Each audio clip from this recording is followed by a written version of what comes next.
On April 1, 2026, at exactly 6:35 in the evening, 8.8 million pounds of force erupted from a launch pad in Florida.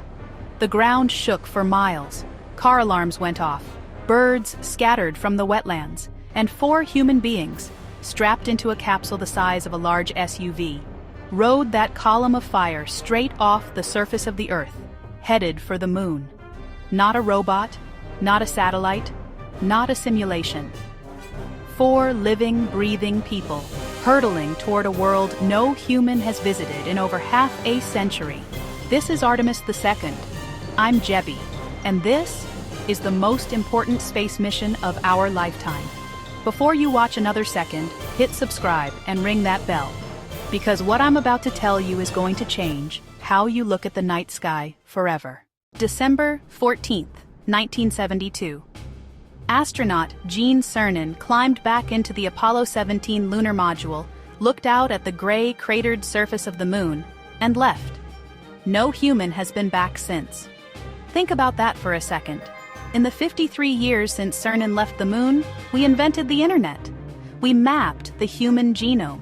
We put a helicopter on Mars. We built artificial intelligence that can write poetry. But we never, not once, sent another human being beyond low Earth orbit. The International Space Station, humanity's furthest permanent outpost, orbits just 250 miles above us. The moon? It's 1,000 times farther away. Every astronaut for the last 5 decades has been circling our planet like goldfish in a bowl.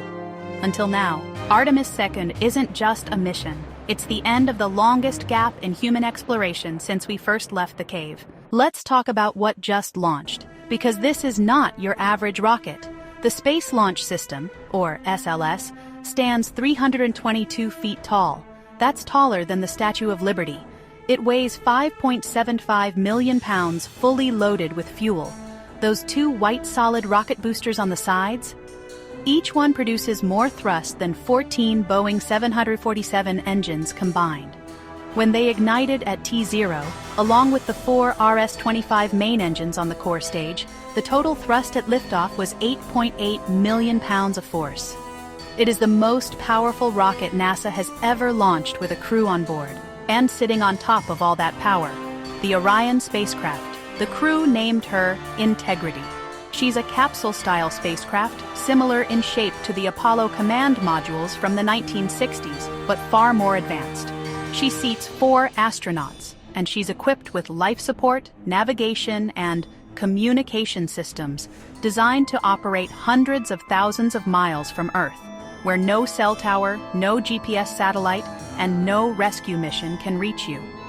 Orion is connected to the European Service Module, built by the European Space Agency, which provides propulsion power through 4 massive solar array wings spanning 63 feet and stores the air, water, and supplies the crew needs to survive for the 10-day journey.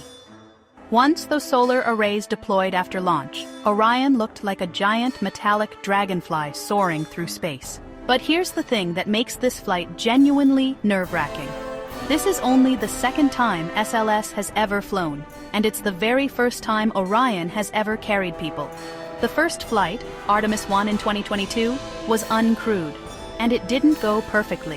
When the Artemis capsule came screaming back into Earth's atmosphere at 25,000 miles per hour, the heat shield, the barrier that protects the crew from temperatures reaching 5,000 degrees Fahrenheit, suffered unexpected erosion. Chunks of the protective material burned away in patterns that engineers didn't predict. NASA spent years investigating. They modified the re-entry trajectory for Artemis II, a steeper, more direct plunge instead of the original skip re-entry, to reduce the stress on the shield. But until those 4 astronauts actually splash down safely, nobody truly knows if the fix works. That is the weight these astronauts are carrying, and they volunteered for it. Let me introduce you to the 4 people riding this rocket, because their stories are just as extraordinary as the mission itself. Commander Reed Wiseman, 50 years old. A former U.S. Navy test pilot, former NASA chief astronaut, and a veteran of 165 days aboard the International Space Station. He's the oldest person to ever travel beyond low Earth orbit, But what most people don't know is that Wiseman is a single father raising his daughters alone. His wife became seriously ill during his career. Before she passed, she told him to stay the course, to keep flying. He later said those were his marching orders. On launch day, before he left for the pad, there was a tradition. The crew plays a card game, and the commander has to lose. The superstition says the commander burns off all his bad luck before the flight. Wiseman lost. Then he walked out the door, headed for the moon. Pilot, Victor Glover, 49. A U.S. Navy captain with over 3,500 flight hours across more than 40 different aircraft, including 24 combat missions. He was the first black astronaut to live on the International Space Station for a long-duration mission. And now, he's the first person of color in history to travel to the moon. When NASA told him he'd been assigned to Artemis II, Glover was going through a difficult time in his personal life. He didn't tell his kids right away. When he finally gathered the family and broke the news, he said, and I quote, his kids erupted. "Let's go. I needed that. I didn't even know I needed it." Mission specialist Christina Koch, 47, an electrical engineer and physicist who holds the record for the longest single spaceflight by a woman, 328 consecutive days aboard the ISS. She participated in the first all-female spacewalks. She grew up in Jacksonville, North Carolina, and before becoming an astronaut, she worked at research stations in the Arctic and Antarctic. She is the first woman in human history to travel to the moon, and mission specialist Jeremy Hansen, 50 years old. A colonel and CF-18 fighter pilot in the Canadian Armed Forces. He grew up on a farm in Ontario, earned his glider pilot wings at 16, and was selected by the Canadian Space Agency in 2009. He once led an entire NASA astronaut training class, the first Canadian to ever do so.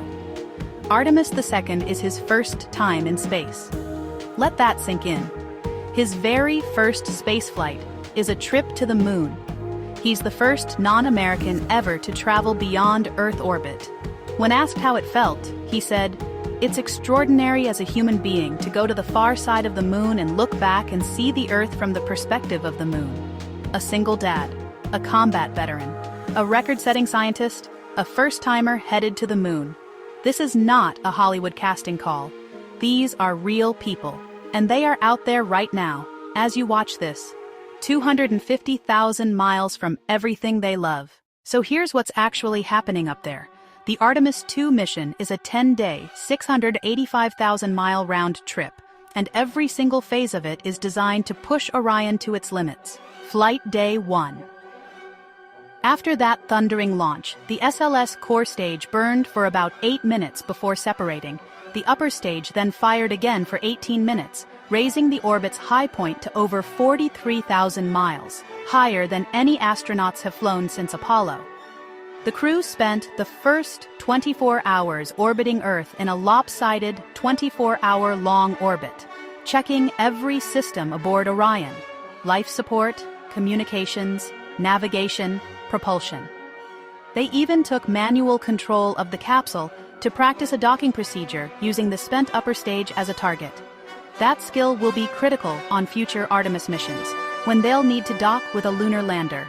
Here's an incredible moment most people missed. As Orion climbed higher, it switched from NASA's tracking and data relay satellites to the Deep Space Network, the system of giant radio dishes that talks to spacecraft at the edges of the solar system.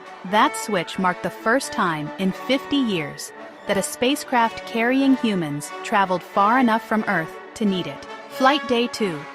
The moment of truth. The trans-lunar injection burn, called TLI. This is the engine firing that boosts Orion's speed by about 900 miles per hour, just enough to escape Earth's gravitational grip and begin the 4-day coast to the moon. Before the burn, flight controllers met to decide, go or no go. They checked life support, checked the vehicle's health, and gave the green light. Once TLI fires, there is no turning back. You're committed. The moon's gravity will grab you and sling you around. Commander Wiseman later described the moment. The crew just looked at each other before the burn, knowing everything was about to change. And this is where the physics gets beautiful. Orion is traveling on what's called a free return trajectory. This means the moon's gravity acts like a cosmic slingshot. It grabs the spacecraft as it swings around the far side and flings it back toward Earth. Even if every engine on Orion failed at this point, gravity alone would carry the crew home. It's the same trajectory that saved the Apollo 13 crew in 1970, Flight Day 6. The lunar flyby. Orion will come within 4,000 miles of the moon's ancient surface. From that distance, the moon would look about the size of a basketball held at arm's length. And then, the moment that will define this mission, the crew will swing around the far side. The side of the moon that permanently faces away from Earth. No human has ever seen it from this vantage point with their own eyes. In 1968, Apollo 8 astronaut Bill Anders took a photograph from lunar orbit of the Earth rising over the moon, the famous Earthrise image. It's credited with helping launch the environmental movement. The Artemis II crew will see something even more extraordinary, because they're passing over 4,700 miles beyond the moon. Far further than any Apollo crew, they'll see the entire far side in a single view. And when the Earth rises from behind the moon's edge, they will be 252,000 miles from home. Farther from Earth than any human being has ever been, breaking the distance record set by Apollo 13 by over 3,000 miles. At that distance, if you held up your thumb at arm's length, you could completely cover the Earth. Every person you've ever known, every war, every love song, every sunrise, all of it, hidden behind your thumb. That's where they'll be. The homeward journey takes 4 days. But the last few minutes? Those are the ones that keep NASA engineers awake at night. Because when Orion hits Earth's atmosphere, it will be traveling at approximately 25,000 miles per hour. That's over 13 times faster than a rifle bullet. At that speed, the air in front of the capsule compresses so violently it turns into plasma. Superheated gas reaching temperatures of nearly 5,000 degrees Fahrenheit. Half the temperature of the surface of the sun. This is why the heat shield matters so much. This is why those unexpected erosion patterns from Artemis I sent chills through the engineering community. NASA modified the re-entry angle, a steeper, more direct descent instead of the skipping re-entry originally planned, to reduce heat exposure. Engineers have expressed confidence in the fix. But until those 3 main parachutes deploy, until that capsule splashes down in the Pacific Ocean off San Diego on April 10th, everyone at Mission Control is holding their breath. If everything goes right, and right now everything is going right, Orion will splash down 9 days, 1 hour, and 46 minutes after launch. Navy recovery ships will be waiting, and 4 human beings will climb out of that capsule having traveled farther from Earth than anyone in history. But Artemis II is not the destination. It's the proof of concept. NASA is already preparing Artemis 3 and 4 for launch in 2027 and 2028, missions designed to actually land astronauts on the moon's surface for the first time since 1972. SpaceX and Blue Origin are building the lunar landers. The docking tests performed on Artemis II, using the upper stage as a target, are directly rehearsing the maneuvers astronauts will need to perform when they dock with those landers in lunar orbit. The ultimate goal isn't just a visit, it's a permanent human presence on the moon, a base where scientists can study the lunar surface, mine resources, and test the technologies we'll need for the real prize, Mars. Everything NASA learns from Artemis, how to keep humans alive in deep space, how to shield them from radiation, how to navigate with no GPS, how to re-enter an atmosphere at 25,000 miles an hour, feeds directly into an eventual crewed mission to Mars. The moon is the proving ground. Mars is the destination. You know, for 53 years, we looked up at the moon and said, we used to go there. Past tense. Like it was something humanity used to be capable of. Something we'd outgrown or given up on. But on April 1st, 2026, 4 people climbed into a capsule named Integrity, rode a rocket into the sky, and said, we're going back. Not used to, not someday, now. We have a beautiful moonrise. We're heading right at it. As Commander Wiseman said from orbit, looking out his window, we have a beautiful moonrise. We're heading right at it. The moon is no longer just something we look at. Christina Koch said it best. It's our strong hope that this mission is the start of an era where everyone, every person on Earth can look at the moon and think of it as a destination. I'm Jebby. This is Mind and Marvel, where science, survival, and the superhuman collide. If this video gave you chills, hit that subscribe button and share it with someone who needs to see this. Because right now, right this second, there are 4 people out there, farther from home than anyone has ever been. And they're coming back with a story that belongs to all of us. I'll see you in the next one.